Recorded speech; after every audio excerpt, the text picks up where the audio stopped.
그날 저는 제 눈을 의심했습니다. 아니, 정확히는 제 귀를 의심했죠. 팀장님, 이건 명백한 폭행입니다. 저 고소할 겁니다. 고소! 해봐. 내가 먼저 상사 지시를 거부한 거 인사위원회에서 다 나올 테니까. 회의실 문이 닫혔습니다. 그리고 저희 사무실은 순간 얼어붙었죠. 마치 드라마 속 한 장면처럼. 아니, 드라마보다 더 드라마 같았습니다. 옆팀에서 팀장이 과장의 뺨을 때렸다는 소문이 삽시간에 퍼졌거든요. 근데 이상한 건 회사는 그 누구의 편도 들지 않았다는 겁니다. 결국 둘 다 정리해고됐거든요. 안녕하세요. 저는 김민서입니다. 저는 가끔 착각합니다. 제가 회사에 취업을 한 건지 아니면 조선시대 종가집에 시집을 온 건지 말이죠. 우리 팀장님은 시어머니처럼 저를 대하십니다. 아침 인사 톤부터 시작해서 커피 타는 방법, 보고서 작성 순서까지 모든 게 정해진 법도가 있죠. 하지만 제 속마음은요? 완전 다릅니다. 겉으론 네, 팀장님 알겠습니다. 팀장님. 하지만 속으론 근로기준법 52조를 외우고 있죠. 그리고 오른손은 항상 이력서 파일 위에 올려져 있습니다. 그런데 오늘 제가 들려드릴 이야기는 제 이야기가 아닙니다. 옆팀, 그러니까 같은 층 건너편에 있는 영업이 팀의 이야기입니다. 그곳에도 우리 팀과 비슷한 구조가 있었어요. 시어머니 같은 팀장, 며느리 같은 팀원들. 그런데 그 집안에서 엄청난 일이 터졌습니다. 이건 단순한 폭행 사건이 아니었습니다. 이건 종가집의 법도와 세 세대의 자존심이 정면으로 충돌한 사건이었죠. 그리고 그 결말은 아무도 예상하지 못했습니다. 사건은 한 달 전부터 시작됐습니다. 정확히는 영업이 팀 최 과장이 분기 실적 보고서를 제출한 날이었죠. 저는 그날 복사기 앞에서 우연히 그 광경을 목격했습니다. 최 과장, 이건 뭐야? 네. 분기 보고서인데요. 형식이 왜 이래? 내가 지난번에 말했잖아. 우리 팀 보고서는 요약 먼저, 그 다음 세부 항목 순서로 작성하는 거라고. 아, 그게 본부장님이 이번부터는 데이터 중심으로 먼저 제시하라고 하셔서요. 최신 트렌드가 그렇다고. 본부장님이 뭐래? 우리 팀에서는 내가 본부장이야. 팀 내 룰은 내가 정하는 거고. 그때 저는 복사기 뒤에서 몸을 움츠렸습니다. 괜히 제가 눈치 보이는 것처럼 보일까 봐서요. 근데 솔직히 최 과장님 말도 맞는 것 같았거든요. 요즘 보고서 트렌드는 정말 데이터 퍼스트잖아요. 팀장님, 죄송하지만 이건 본부 방침이에요. 저도 지시를 따른 거고요. 지시! 이 사람이 지금! 다시 써! 검토해 보겠습니다. 검토해 보겠습니다. 고치겠습니다가 아니라 검토해 보겠습니다였어요. 저는 그 뉘앙스 차이를 알아챘습니다. 그리고 직감했죠. 아, 이거 큰일 나겠는걸. 최 과장은 우리 회사에서 10년 차였습니다. 성과도 좋았고 후배들한테도 인기가 많았죠. 그런데 옆팀 조 팀장과는 궁합이 안 맞았어요. 조 팀장은 20년 차 베테랑이었습니다. 이 회사에서 잔뼈가 굵은 사람이죠. 그분한테는 확고한 철학이 있었어요. 옆팀 조 팀장은 신입사원 교육 때부터 이렇게 교육을 받았답니다. 여러분, 회사라는 곳은 말이야. 가문과 같아. 선배가 물려준 방식, 팀의 전통, 이런 게 쌓여서 문화가 되는 거야. 그걸 함부로 바꾸려고 하면 안 돼. 특히 아래 사람이. 저는 그 말을 들으면서 생각했죠. 여기가 회사야, 종가집이야? 근데 웃긴 건 그게 비유가 아니라 진짜 그분의 세계관이었다는 겁니다. 그리고 다음 날 최 과장은 보고서를 수정하지 않았습니다. 월요일 아침 9시. 저는 자리에 앉아서 컴퓨터를 켜는데 옆 팀에서 이상한 기운이 느껴졌습니다. 야, 최 과장님 보고서 그대로 낸 거 알아? 헐, 진짜요? 팀장님이 고치래서 안 고친 거예요? 대박이지? 팀장님 지금 완전 회의실에서 흘러나오는 최 과장의 목소리 톤이 섬뜩했습니다. 저는 일하는 척하면서 귀를 쫑긋 세웠죠. 회의실은 우리 자리에서 10m 정도 떨어진 곳이었는데 유리로 되어 있어서 안이 다 보였거든요. 보고서 다시 안 썼어? 팀장님, 말씀드렸지 않습니까? 이건 본부 방침이에요. 본부 방침. 본부에서 우리 팀 보고서 형식까지 관여한다고 말했어? 직접적으로 명시하진 않았지만 데이터 중심 보고가 회사 전체 방향이라고.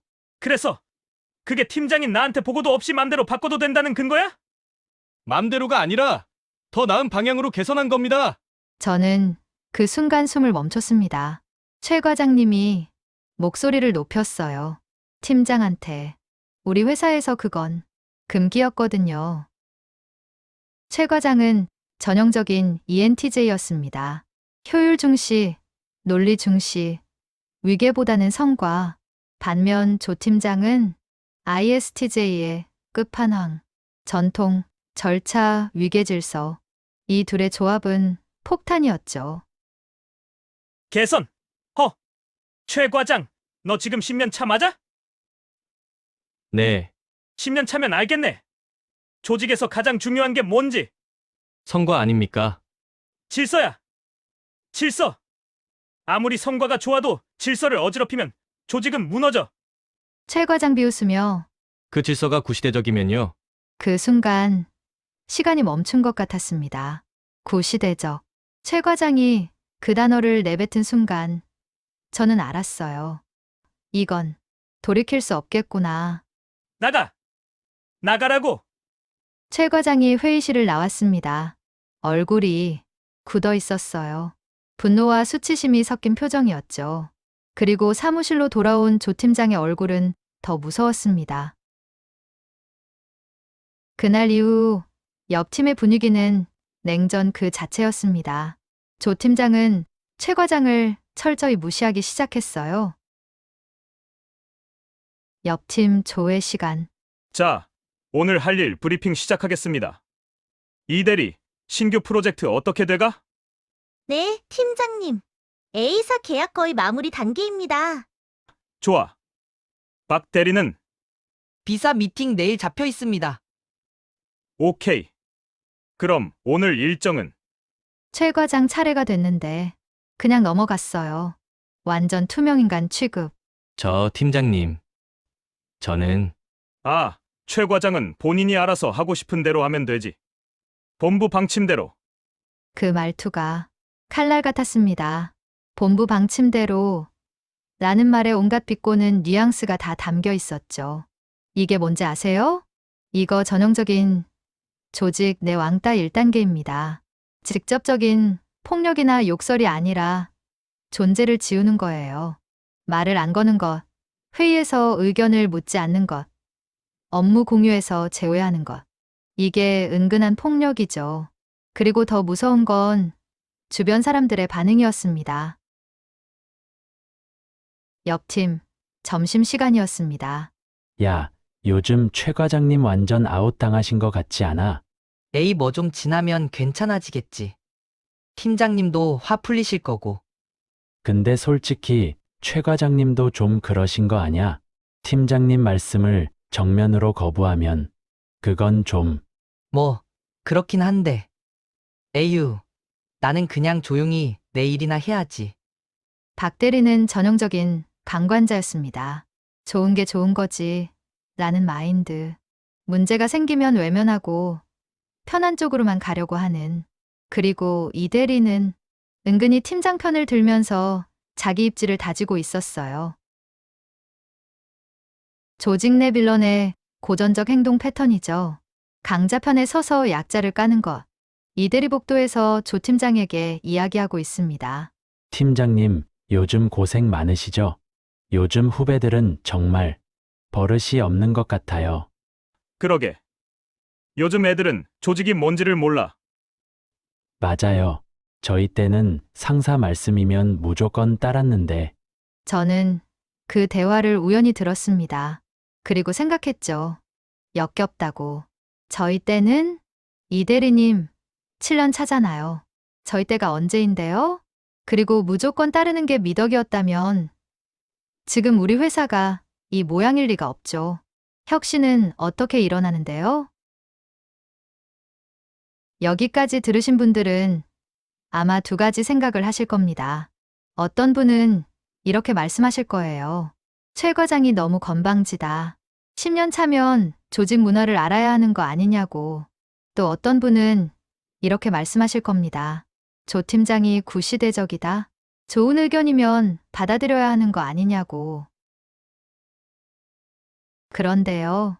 이 이야기에는 아직 가장 중요한 부분이 남았습니다. 바로 그 사건이 일어나기 일주일 전의 일이죠. 최 과장이 나 팀장에게 보낸 이메일. 그리고 그 다음 날 벌어진 일. 과연 김민서가 목격한 진실은 무엇이었을까요? 그리고 왜 회사는 둘 다 내보냈을까요? 사건 발생 일주일 전, 최 과장은 조 팀장에게 공식 이메일을 보냈습니다. 저는 그 이메일을 우연히, 아니, 솔직히 말하면 몰래 봤어요. 제목 팀 내 업무 지시 방식에 대한 거네. 본문, 조 팀장님께 안녕하십니까. 최 과장입니다. 지난 한 달간 보고서 형식권으로 의견 차이가 있었습니다. 저는 본부의 새로운 방침에 따라 데이터 중심 보고를 시도했으나 팀장님께서는 기존 방식을 고수하라고 지시하셨습니다. 근로기준법 제23조에 의하면 사용자는 정당한 이유 없이 근로자를 불리하게 대우할 수 없습니다. 또한 직장 내 괴롭힘 금지법 근로기준법 제76조 2에 따르면 직장에서의 지위나 관계 등의 우위를 이용하여 업무상 적정 범위를 넘어 신체적 정신적 고통을 주는 행위는 금지됩니다. 최근 팀장님께서 저를 회의에서 배제하고 업무 지시를 하지 않으시는 것은 이에 해당할 수 있다고 판단됩니다. 개선을 요청드립니다. 저는 그 이메일을 보고 식은땀이 났습니다. 근로기준법, 직장 내 괴롭힘 금지법, 최 과장이 법적 대응을 준비하고 있었던 거예요. 이게 MZ세대의 특징입니다. 참지 않아요. 불합리하면 법을 찾아봐요. 그리고 그게 잘못된 건 아니죠. 실제로 법이 그렇게 명시하고 있으니까. 하지만 조직 문화는 법만으로 돌아가지 않잖아요. 그리고 그 이메일을 받은 나 팀장의 반응은 이걸 봐, 박 대리. 이게 말이 돼? 이건 좀, 근로기준법, 직장 내 괴롭힘. 내가 언제 괴롭혔어? 난 그냥 팀 운영 방식을 지키라고 한 거잖아. 그렇긴 한데, 최 과장님도 나름 이유가, 이유, 이게 이유야? 이건 협박이지, 협박. 조 팀장은 그날 하루 종일 화가 나 있었습니다. 그리고 저녁 무렵 조 팀장은 최 과장에게 차갑게 말합니다. 최 과장, 내일 아침 9시 회의실. 본부장님도 참석하실 거야. 본부장님요? 응. 내가 보낸 이메일 건으로 본부장님께 보고했어.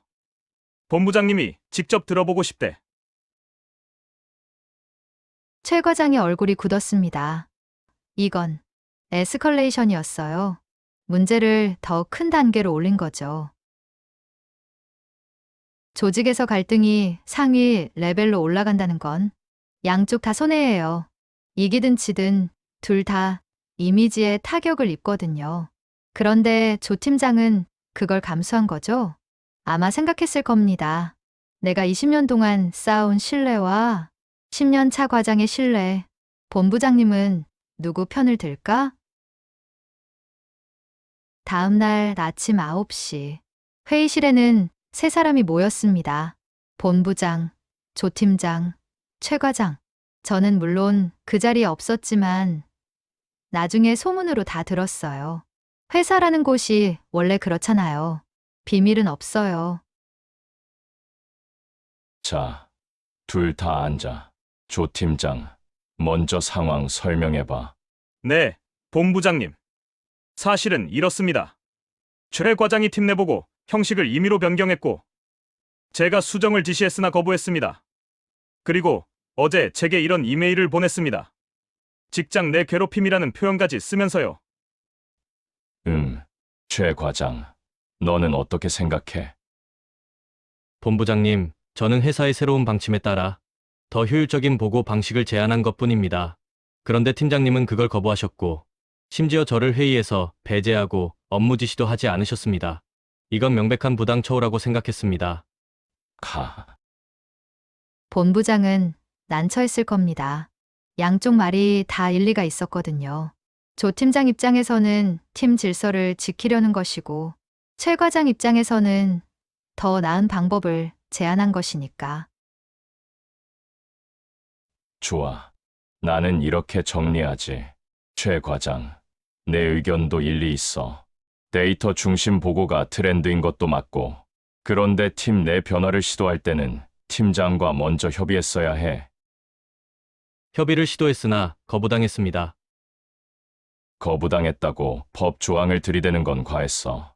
그건 협의가 아니라 압박이야. 조 팀장, 너도 문제 있어. 최 과장 의견을 무시하고 회의에서 배제한 건 확실히 잘못이야. 그건 리더십이 아니라 감정적 대응이었어. 그런데 본부장님, 본부장 손들어 제지합니다. 자, 이제 각자 돌아가서 생각 좀 하고 다음 주에 다시 모이자. 그때까지 서로 감정 좀 가라앉히고. 본부장은 중재를 시도했습니다. 양쪽 다 한 발씩 물러서라고. 그런데요, 둘 다 물러서지 않았습니다. 회의가 끝나고 나서 최 과장은 자리로 돌아왔습니다. 그런데 뭔가 이상했어요. 표정이 최 과장 혼잣말처럼. 이건 아닌데, 그리고 그날 오후 최 과장은 또 다시 조 팀장에게 이메일을 보냈습니다. 이번에는 더 강경한 내용이었죠. 제목 재차 요청 부당 처우 개선 건 본문. 오늘 본부장님 면담에서도 명확한 해결책이 나오지 않았습니다. 팀장님의 업무 지시 방식은 여전히 개선되지 않았으며 이는 근로기준법 위반 소지가 있습니다. 일주일 내로 개선이 없을 시 노동청에 진정서를 제출하겠습니다. 노동청. 그 단어를 본 순간 저는 알았습니다. 이건 전쟁 선포구나. 그리고 이틀 후 그 사건이 터졌습니다. 금요일 오후 5시, 퇴근 30분 전이었어요. 조 팀장이 최 과장을 불렀습니다. 또요? 응. 내 이메일 건으로. 두 사람이 회의실로 들어갔습니다. 그리고 10분쯤 지났을 때 노동청, 너 미쳤어.